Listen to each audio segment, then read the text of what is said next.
Hello and welcome to this week's edition of Hit the Pacecar. We're now going on a bi-weekly basis with this show. If some of you some of you may already know, some of you may not know that we're doing a bi-weekly basis now that we're in the off season, and we'll be back on a weekly basis probably the week before Bowman Gray. But as always, here on Hit the Pace Car, I'm of course. Oh, it looks like we might have lost Tyler there for a moment.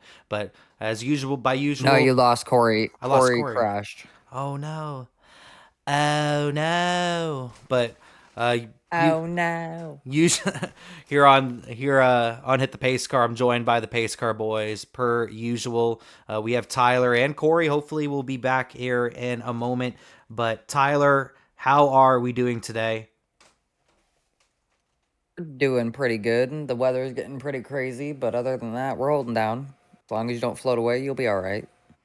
Yeah, as long as you don't float away is right. And I will be able to pull Tyler up on the camera here momentarily, but my cameras are all screwed up at the moment with Cory disappearing with his computer crashing. We currently have some storms passing through Arizona. Some of you may know that we do record this live on X, and then it goes on YouTube and Spotify the next day here on Hit the Pace Car, getting ready to head into Thanksgiving, into Christmas season. Gonna have some Thanksgiving football coming up. And speaking of Thanksgiving football, we have started up a new podcast, a new series of videos called Off Track Sports, where every week, at least from now until the Super Bowl, every Tuesday we'll go live on X, and then the next day on Wednesday for YouTube and Spotify. Off Track Sports will be posted, and Off Track Sports is just me, Cory, and Tyler, NASCAR super fans, talking about other sports, primarily the NFL. So that show will go on until at least the Super Bowl, and we'll see what we want to do with that show after that. Maybe we'll pick it back up when NFL season comes back around. Maybe we'll let it go through March Madness. I'm not sure what we'll do with it, but it's at least going to go to the Super Bowl, and tune into that if you are a big NFL fan, or if you do enjoy other sports, tune into that as well. But let's get to the show at hand. And as you can tell from the title, there's going to be a lot of Kaulig racing chatter because Kaulig is doing a lot of interesting things, a lot of unknown top secret things going on over there. But one thing that's still been kind of kept a secret over there, as we were rejoined by Cory, back that is around. Maybe we'll let it go through March Madness. I'm that not sure what we'll do with it. the Well, it's at echo. least going to go to the Super Bowl and tune into that. Okay. You were echoing for a minute there. My bad, because I think you were probably watching it. But Cory's back. We have some storms passing through, like I said a moment ago. Cory, how are we doing today? You know, I'm doing good. Might need a new computer, but Oh hopefully no, it's just the storm. But life's good. Life's good. didn't it crash yesterday too? Yep. Ah, You know damn. what? All's good. My guy's still champion, so we're fine. I don't want to hear. I don't want to talk about it. Still not. It's still the wound is still fresh. The wound is still fresh, and we'll talk about Denny Hamlin here in a little bit. But let's start with some colleague talk because, like I said, you can tell from the title of the video, a lot of colleague chatter is going to happen in this video because colleague are doing some interesting things, some very cool things, and some very top secret unknown things as well. Starting with the colleague gong show, and we've talked about this a little bit here on the show. We have some good local short track drivers participating in this, like Landon Huffman. I think Tyler Reef might be participating as well, from what I've heard. I also heard that Tyler Reef was going to be the primary driver for the 42 as well for Nice, so maybe he isn't involved in this. I've heard a lot of rumors, nothing confirmed. And then Bubba Pollard, I've heard, is heavily rumored as well. And one thing I've also been hearing that's been rumored recently is that they're going to potentially be racing the USAC midgets or the Silver Crown cars. I've heard the late model cars thrown out there as well. I've heard a lot of different cars, that so I have no idea what cars they're racing in this. Maybe they're racing a bunch of different cars, not exactly sure, but this is definitely something very interesting. And one other thing I would like to note from this is that Dana White is involved in this in some sort of aspect. And I remember reporting on this a little bit last year. He was on a podcast talking about this. last year, but we didn't know all the exact details. As it sounds like, was that Cory again? Was that Cory again leaving, or was that not leaving but crashing? No, that's Tyler this No, time. that was Tyler. What the heck is going on? That's hilarious. But Dana, another one bites the dust. yeah, another one bites the dust, exactly. But Dana White has been rumored to be a part of this Kaulig Gong Show competition show to earn themselves a ride for Kaulig Ram for quite a while, and it was essentially confirmed the other night at UFC 322, where he was wearing a polo that was rocking the Kaulig Racing and Dodge Ram logo on the chest, which is I think it's very cool that he's going to potentially be heavily involved in this, whether he's a producer, could potentially be the host. I don't know, but any involvement from Dana White with NASCAR and any involvement, especially with the truck series, like truck series is getting a lot of attention right now because of this Ram thing. I've even heard them, Pat McAfee and those guys mention Ram and the truck series a couple of times because they have a deal with Ram, and Ram are doing a lot already for NASCAR, and they haven't even done a race yet since rejoining the sport. But Cory, what are your thoughts on this and the Kaulig Gong Show and the potential involvement from Dana White? It's awesome, dude. I don't know another word to describe it other than awesome. Getting other sports involved in NASCAR, getting like with Pat McAfee and his show, getting UFC and Dana White to start going to NASCAR races and talk about NASCAR and get the sport more talked about again. Yeah, more is attention. awesome. Like, it's hard not to be excited about it. And then I think all of us have been excited for Ram to join. We were talking about the rumors of Ram joining before it was official, and you're the one that guessed that it was Ram before they announced it. Yeah. And I mean, it's all just great news, to be honest. Like, it's exciting, and Ram is known as being a badass truck.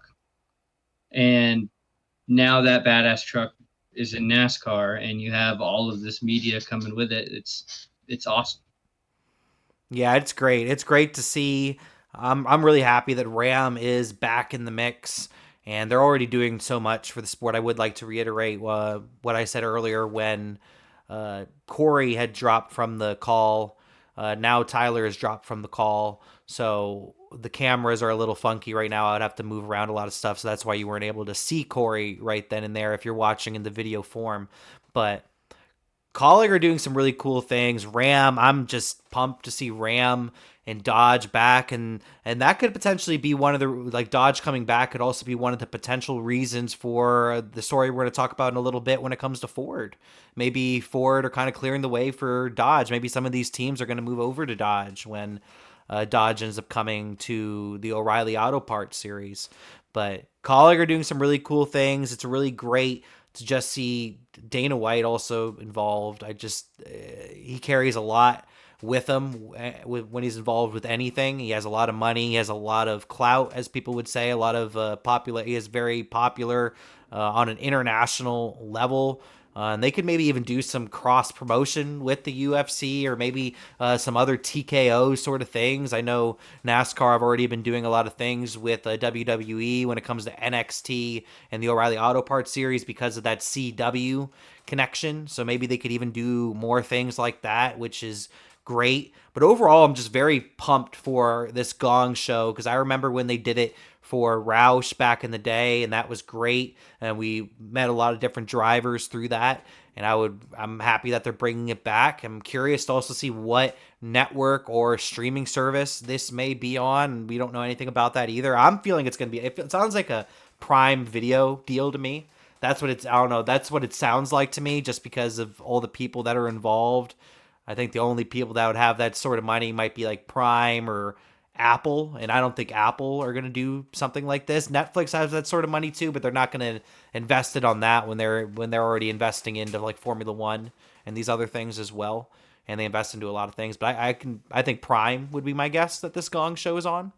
But let me know your thoughts in the comments about this Kaulig Gong show. What do you think about the potential cars they may use, like a late model, a USAC midget, a Silver Crown vehicle, any of those cars? Let me know your thoughts about Dana White's potential involvement in this show and Kaulig racing, what it could lead to. What do you think his involvement is? Do you think he's just a producer? Think he could potentially be some sort of host or judge or something like that?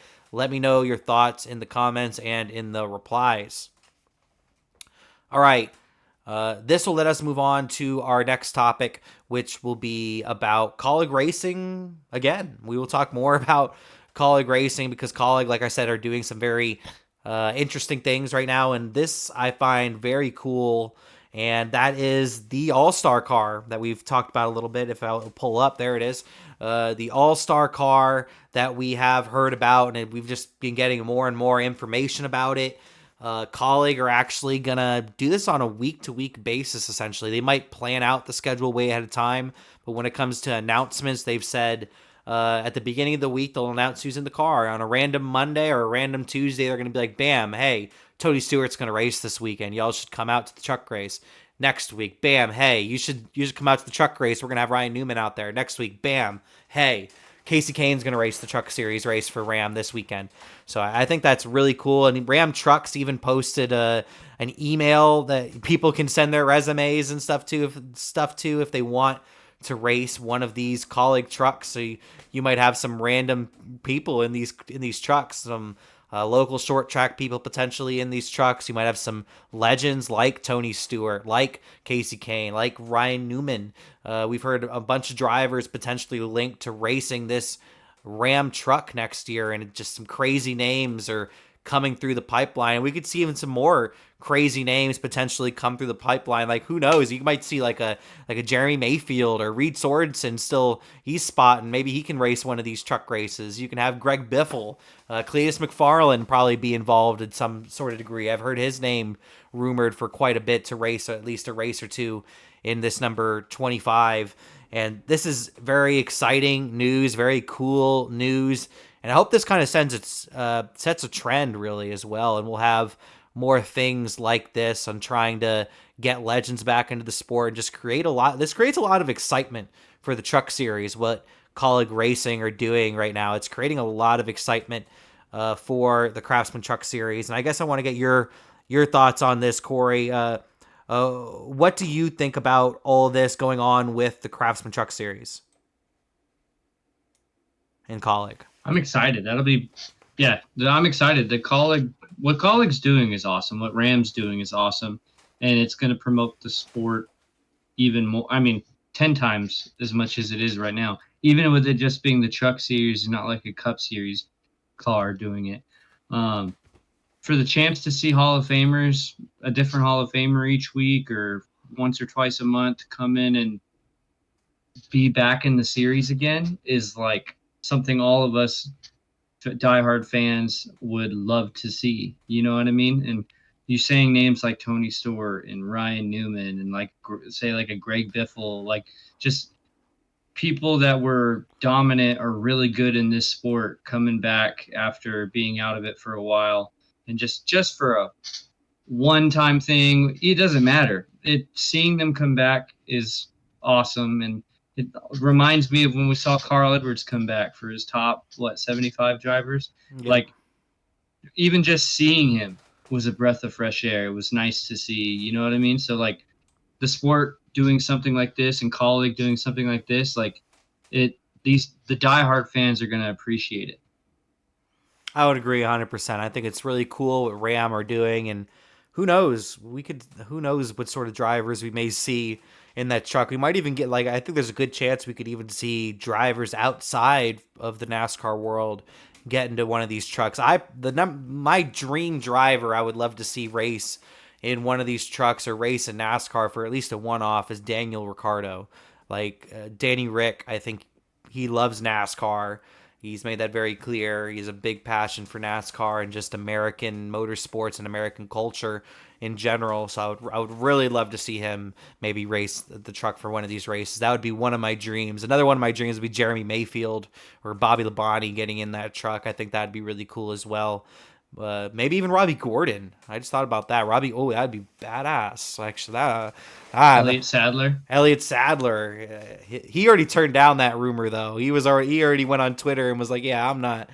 If you're gonna, because That's why I brought it up.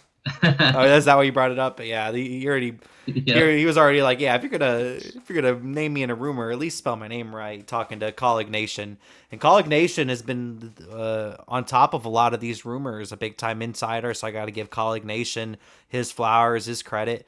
He's called out a lot of these things. He hasn't been right on everything. He's definitely been wrong on a couple of things, but he's also been right about a lot of things as well. So I got to give the credit where credit's due, and that's where some of these things are coming from. And also one of those things with Kaulig as well, before I forget, is that Ty Dillon potentially not racing the number 10. There hasn't been an official announcement. Like, it was talked about throughout the year that he was going to probably come back and this and that, but there's never been an official announcement for Ty Dillon returning to the number 10 next year. So maybe he doesn't race the 10. Maybe he races it in a part-time effort. And there's a couple other drivers that race the Kaulig number 10. Cory, what are your thoughts on all that? What was that again? Say the number 10 with Ty Dillon. Like, do you think he comes back? Because it hasn't been announced yet. I really hope he does, to be honest, because he did really well this year. Yeah, year, yeah. The number 10 car is probably, if you were to say bottom 5 in the series when it comes to like power and, funded team. But Ty Dillon, I don't know. I felt like, especially the first half of the year, he was racing really well. And then he had that in-season tournament run where everyone was rooting for him. And he got all the way to the final race and didn't get it. But, like, I don't know. Other than running into William Byron in Vegas, stopping on the track in front of William Byron at Vegas, I think he did a really good last year. So I think he's earned another year in that car. Yeah, I wouldn't say I had like a great year for sure, but there wasn't very high expectations going into it. And I think he very slightly exceeded those expectations. Like you said, he had the great summer run with the tournament. He had some pretty decent races. I remember at the beginning of the year, he was actually very competitive in a couple of races. I want to say it was actually Phoenix at the beginning of the year. He had like a really good race. He was running like top 10 and even led a couple of laps on strategy or something like that. So he had a really good year for what was at least expected. I don't know where he finished in points. I want to say he finished like 32nd or 33rd in points, but that was kind of what was expected, was like 33rd in points, 34th in points going into the year. I'm not really on either side of the fence. I would be okay with Ty Dillon racing full time next year in the number 10, but I also would be perfectly okay with him racing part-time in the number 10 next year, because I think there's potential, most likely another driver can make a bigger impact than Ty Dillon did on that number 10. One thing I will always give credit for Ty Dillon, and other than that mistake you brought up when it came to Vegas and William Byron, other than that, Ty Dillon's a very safe driver. He usually takes care of his equipment. That's like the one thing I'll give over his brother Austin. I think Austin's overall a faster driver, but when it comes to taking care of equipment and not wrecking your race car and causing incidents, I think Ty Dillon is much better than his brother Austin, is actually much better than most of the NASCAR field, I would say, at that. So that could be another reason why Kaulig potentially brings him back. But we'll have to see what happens with Ty Dillon and that number 10 for Kaulig Racing. But let me know your thoughts in the comments on everything with the Kaulig number 25 and the Craftsman Truck Series, and it being an all-star car, top secret sort of schedule and situation. They'll go by a week-by-week basis, announcing who's going to drive the car. On a random Monday or random Tuesday, you could be announced that, hey, Tony Stewart's going to race the Ram truck for Kaulig this weekend. You should show out at Bristol Motor Speedway or whatever racetrack. And also give me your thoughts on the number 10 for Kaulig Racing in the Cup Series. Does Ty Dillon return to the car in a full-time effort, part-time effort, or do we see just a completely different driver in the car full-time, or maybe Ty Dillon's not involved at all? We'll have to see what happens. But let me know your thoughts in the comments and in the replies.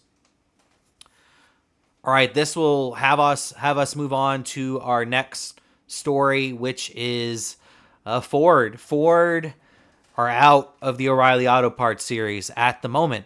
It hasn't been confirmed that Ford are no longer going to be working in the O'Reilly Auto Parts series anymore, but at the moment there is no race teams that are racing for Ford in the O'Reilly Auto Parts series. Maybe Penske comes back and brings Ford back to the O'Reilly Auto Parts series. I'm not exactly sure, but at the current moment, there isn't going to be a Ford team next year, with Haas factory team moving over to Chevrolet. Ryan Sieg, the Ryan Sieg organization, RSS Racing, and the Jeremy Clements organization, I think it's Clements. I think it's just called Jeremy Clements Racing. I think it's literally just that. My mistake if I got that. Yep. Is that right? Okay. But Yep.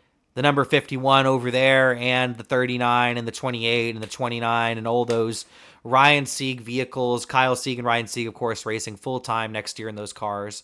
But they will all be Chevrolets next year, working with Haas factory team and Hendrick Motorsports, because Hendrick are helping with those teams as well. So that's a very interesting combination of teams over there. But Ford, no longer in the O'Reilly Auto Parts series at the moment. Like I said, nothing has been made official. Maybe there's another team that ends up joining Ford. Maybe Ford comes back next year. Nothing's been officially made, like saying, hey, Ford are no longer participating in this series. But at the moment, there isn't a race team that are going to be racing a Ford in 2026 in the O'Reilly Auto Parts series, which is freaking crazy. That's nuts to me. Cory, what are your thoughts on all this? I don't know. It's kind of sad to me. I don't know. I feel like, not saying this like it's actually going to happen, but it's weird to see one one manufacturer come into the sport and then one leave a series. And if it actually is a thing, like becomes official that they're out of the Saturday series, like, you know what I mean? Like, I don't know, it's just sad to see, because I don't think the writing's on the wall like they'd ever leave the Cup series.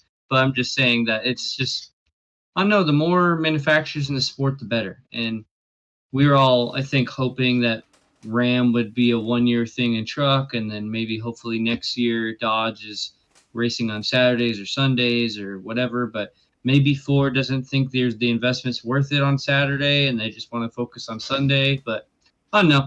I think it's nice to see all the sponsors, or not all the sponsors, all the manufacturers race Friday, Saturday, Sunday, and that should be the goal NASCAR wants, is for all manufacturers to be in it. But yeah, I hope it's not a long-term thing. I hope it's not official. I just don't see how anybody's going to go to Ford without having new teams come into the sport. You know, Penske go into Saturdays. Yeah, because I remember when Penske stopped doing the Xfinity series, they left the door open for them to come back. They just haven't come back.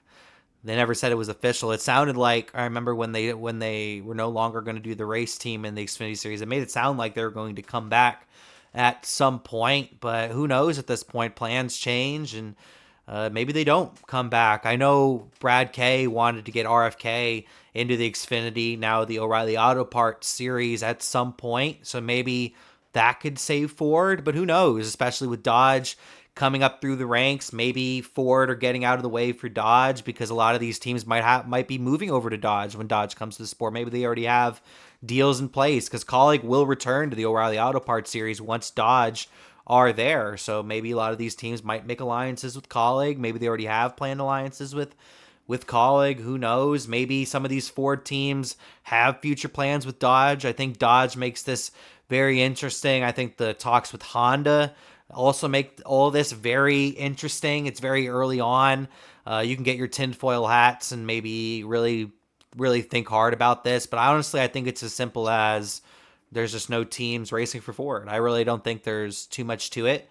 Yeah. Like I said, I think if you put your tinfoil hats on, I think you could really get deep into it and maybe think really hard. Like, oh, maybe RFK are going to move to Dodge. Maybe these other teams are going to move to Dodge. Maybe Honda. Like, you can really get crazy about it if you want. But honestly, I think it's as simple as there's just no teams racing for Ford. And I think Ford want to participate in the O'Reilly Auto Parts series. They just don't. They don't have a team, as I hear thunder to my left. But I just don't think they have a team. I just don't think they have a team in the O'Reilly Auto Parts series, and it's very unfortunate. But let me know your thoughts in the comments and in the replies on what you think about Ford no longer having a race team in the O'Reilly Auto Parts series. Okay, so this will let us move on to our next subject, which will be Denny Hamlin, Dennis the Menace. We were talking about him 2 weeks ago on our essentially post-championship weekend episode, this being the first episode of the off season. And we were all thinking that Denny Hamlin was going to return, but by his comments, no one could be 100% certain that he was going to return for the 2026 season. But then he's had a couple of interviews, and then he also finally had his Actions Detrimental show last, I think, Friday. I think it was on Friday when it finally came out. It finally dropped, and some of you that may have heard his comments, he's is coming back. He's confirmed that he is coming back next year. He will be racing in 2026, but he also said that he still doesn't really want to think about racing right now. He wants to. He's in desperate need of a vacation. You can just hear in his voice, he's just still very upset about it. Probably didn't want to make the episode of Action Detrimental, but at that point felt like he kind of had to for his fans, and not necessarily, and really just showed how mature he was in that situation to make that. I don't know if I would want to make that. I personally don't know if I would want to make that episode of Action Detrimental if I was in that situation, but he was very upfront. And like I said, you can hear in his voice, he was still very upset about everything that happened at Phoenix Raceway for championship weekend. And through all that also gave Kyle Larson, William Byron, and a lot of people in the NASCAR community their flowers on how they've kind of treated him since that weekend, especially Kyle Larson. And I said it on the last episode of Hit the Pacecar, how Kyle Larson was really being kind of a true champion in a way, and just a real man about the situation, and just really giving Denny his flowers, and pretty much saying that Denny was a true champion in his own words, and just really giving the credit to Denny that might not have happened if a different driver ended up winning that championship that day. I was about to say stealing that championship, but he did win. He did win the championship.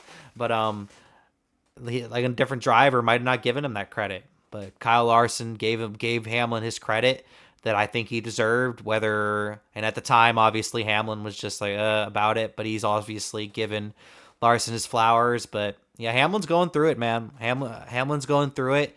But it's great that he's coming back next year, Cory. What are your thoughts on this whole Denny Hamlin saga we've went through these last couple of weeks? I mean, I think we all knew what was going to happen, like that it was just a lot of pain. I think we're all feeling that pain. I was a Larson fan, still going, it feels weird. It was like you were celebrating, but you also felt bad for the people mourning at the same time, because it was just like a surreal situation that NASCAR's put themselves in. Yeah. But yeah, I don't know. That whole situation was weird, and you could see that Larson felt bad for him, and that's how it felt. Like everyone was sitting there like, dang, dude, that was Denny's championship right there. So I know he went on Action Detrimental because I think he was doing it for his fans and his friends and family. Like just like he said after the race, he was staying strong for them. You know what I mean? So if he went into the off season not recording the last episode with the way the season ended, I guarantee you a lot of his close friends and family who don't see him all the time would probably be like, dude, is he okay? I wonder if he's doing all right. You know what I mean? And he did it not because he wanted to, but because he wanted everyone to know that he's coming back. He's just really pissed off. He's just very upset, yeah. So, exactly. So, I mean, I think we all kind of knew it. Like you were saying, he's not getting out. We all thought he was not getting out, but we're all still, I think, until we see him in a car again, we're all going to feel this, like, this cloud. That was Denny's season. Yeah. Even though it was that one race, it was a great season, but that one race he dominated. And NASCAR built this stupid playoff system to make it feel like that was his championship because he led most of that race. And it's just, we can't wait until the news breaks on this playoffs or situation changing. Yeah. They made this whole season feel like Denny Hamlin was stolen from, which anyway he was, but it's because of this stupid playoff format. Yeah, I think the playoff, like when we talked about it a little bit last week, I think this playoff format just really kind of clouded everything and just made everything a lot more dramatic than it needed to be. And that's kind of what NASCAR wanted as well. They kind of wanted a situation like this. A buzzer beater, essentially, is what a game 7 buzzer beater is probably what Mamba Smith would have called that win by Kyle Larson, a game 7 buzzer beater, pretty much. But yeah, I understand Denny still being very upset. And like I said, I respect him for doing the episode of Actions Detrimental. I respect him for his season and the great championship that he almost had a great championship race. And Kyle Larson, like I said, gave him his flowers and has really handled everything like a true champion. And Kyle Larson, just a very commendable guy. And everything that's happened over these last couple of weeks makes me want Denny to win that championship just that much more. And I hope Denny goes out there and wins that championship, whether it's a 36 race format, whether it's a 10 race chase or a 3 or 4 race championship series. I'm pulling for Denny next year all the way, all in. And yeah, that's all we really had to talk about when it came to Denny. But let me know your thoughts in the comments on Denny Hamlin's newest episode of Action Detrimental that came out last Friday, and him finally pretty much ripping the Band-Aid off and trying to move on to next season. Let me know your thoughts in the comments and in the replies. All right, let's cover a couple of silly season stuff real quick, and then we will be on our way for this episode of Hit the Pacecar. I almost forgot to talk about it. Viking Motorsports has formed an alliance with Richard Childress Racing. If you remember on the last episode of Hit the Pacecar, I had kind of a brain blast, like, maybe the upgrade for, because Parker Retzlaff was saying that his new ride was going to be an upgrade. Well, Viking Motorsports was kind of a lateral move, but I had the brain blast of like, maybe Viking Motorsports are going to form an alliance with Richard Childress Racing. And that's exactly what had happened. Viking Motorsports and Richard Childress Racing are now in an alliance. Parker Retzlaff, which I think is one of the more underrated, young, talented drivers in our sport. It definitely has a very high racing IQ and has good skills. And I'm very interested to see what he's able to do in a good race car. I don't expect this Viking Motorsports car to be on the exact same level as the 21 of Austin Hill and the number 2 of Jesse Love.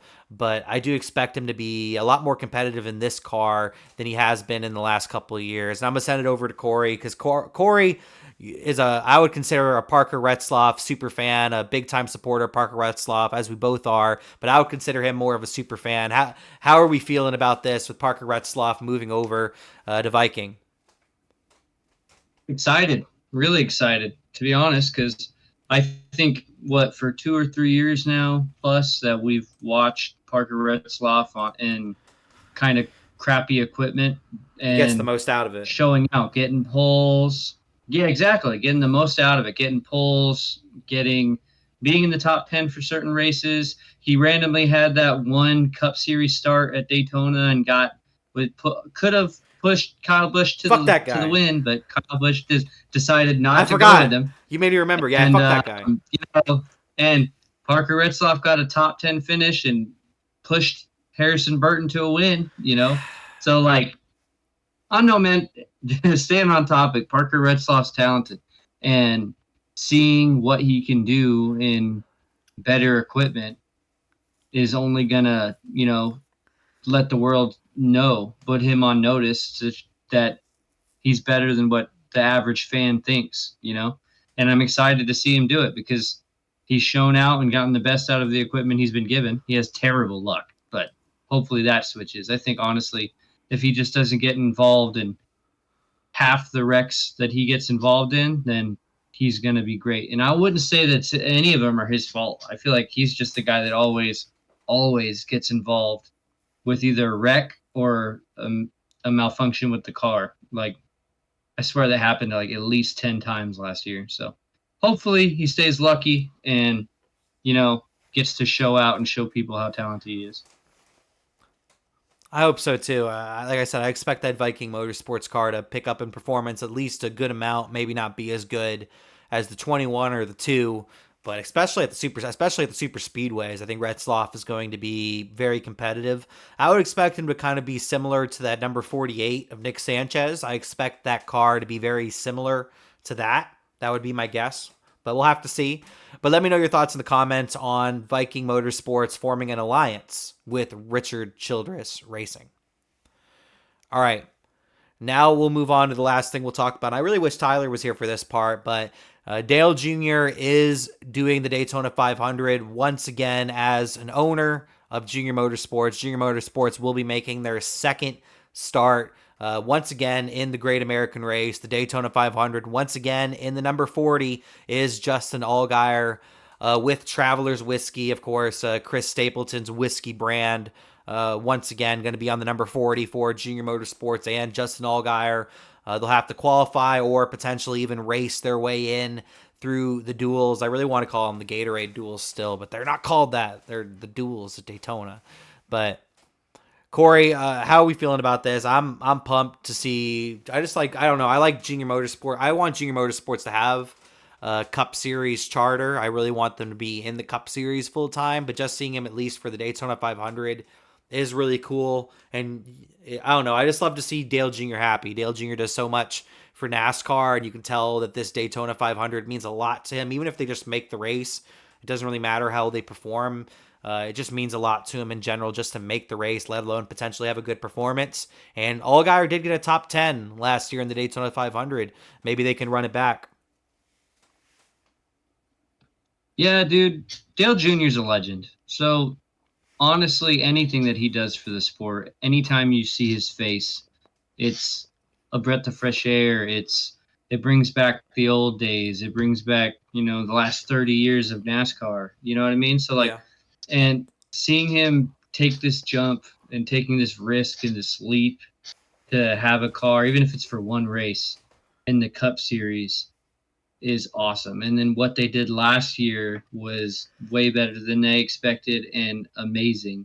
And getting Allgaier getting that top 10 and seeing the emotion that they didn't expect to get a top 10. They just didn't want to have a wrecked car at the end of the day. Yeah. And that rewarding feeling, how happy we all felt for him and their team and Justin and most importantly Dale, is what this sport's built off of. Those people, and Dale Jr. especially, built this sport. He was the most popular driver for countless years in a row. And I wasn't even the biggest Dale Jr. fan when he was the most popular driver, but he's been around for so long, does so much for the sport, so that when he takes a leap like this and has a car race on Sundays, it's hard not to be a fan of it. And after where they finished last year, I would have been disappointed if they didn't do it again, because I feel like that top 10 finish is like, you deserve to be here and you should come back. And honestly, I hope he does the Bristol night race again. I want him to do at least one race every year on Saturdays too. I want to see him in Xfinity and, just see him around the sport more. I know he's talks about it. He has his podcast and stuff, but seeing him there on Saturdays and Sundays, it's just a breath of fresh air for all of us diehard fans, Yeah, I'm just, I've said it on this podcast a couple of times, but I wasn't the biggest fan of Dale Jr. throughout most of his racing career. I definitely appreciated him more near the end of his career. But ever since he's retired from the sport, I've just became like the biggest Dale Jr. fan, because he does more for NASCAR than anybody still. And he doesn't even race in the sport anymore. He doesn't even have any involvement with the Cup Series other than being a commentator for Prime at this point in TNT. That's really, that's what he is at this point. He doesn't have an ownership stake or anything. He doesn't have a team. But he still does more for NASCAR and the Cup Series and all three series, really. Well, maybe not the Truck Series, but the top two series more than about anybody. And I just really commend that and respect that. So I love to see the guy happy. And I also love to just see Justin Allgaier get his opportunities. He's never really had a great opportunity in the Cup Series. He raced the number 51 for a little bit. I remember when Jimmy Johnson wasn't able to race the Brickyard 400 and Justin Allgaier was going to replace him. I'm like, yes, this is Justin Allgaier's chance. And then he had a mechanical failure before the race even started. So he wasn't able to get his chance then either. And he's never had a great opportunity. So I'm really happy to see him out there in the Cup Series as well, because I feel like Justin Allgaier should have been a Cup Series driver 10 years ago, and he never had the chance. So that's going to be cool seeing him out there. Hopefully makes the race and compete. And then Chris Stapleton. Chris Stapleton's just awesome. So that's going to be cool having him involved. He might be on top of the pit box. Who knows? But let me know your thoughts in the comments about Dale Jr. and Junior Motorsports, Justin Allgaier, Travelers Whiskey, and Chris Stapleton once again running it back for the Daytona 500 in the number 40 Chevrolet. And that will do it. That will actually do it for this week's edition of Hit the Pace Car. Like I said at the beginning of the show, this is now on a bi-weekly basis, so we'll be back in 2 weeks. Unless there's some like super urgent story that we need to talk about, then we might hop on for an emergency meeting, but I don't see that happening in the next 2 weeks. So we don't have another court case thing for 2311, I don't think, till December as well. So I wouldn't expect any emergency meeting, but who knows? So keep an eye out for that. If something really crazy happens in the NASCAR world, we may hop on for like 20, 30 minutes and talk about it. Unfortunately, as some of you may have noticed, we did lose Cory at the beginning. He's had some issues with his computer, potentially storms. And then, of course, we lost Tyler not that long after that. And Tyler's getting hit really hard by the storms right now. I'm probably going to get hit by the storms here any minute. I'm surprised I haven't gotten hit super hard from the storms, but that's why, unfortunately, we did lose Tyler for this week's edition of Hit the Pace Car. Really wanted to get his opinion on the Dale Jr. stuff, but maybe we'll get his opinion leading up to the Daytona 500. But let me know your thoughts in the comments on everything we talked about here today, whether you're watching on X or on YouTube. Leave a reply, and then also on Spotify, leave a review. And for Cory, I'm Larry, and see you on Hit the Pace Car in 2 weeks. Also tune in to our other show, Off Track Sports, which we are currently doing every week, where us NASCAR super fans are talking about other sports. But for now, peace. Peace. There's snow in Arizona. What's happening?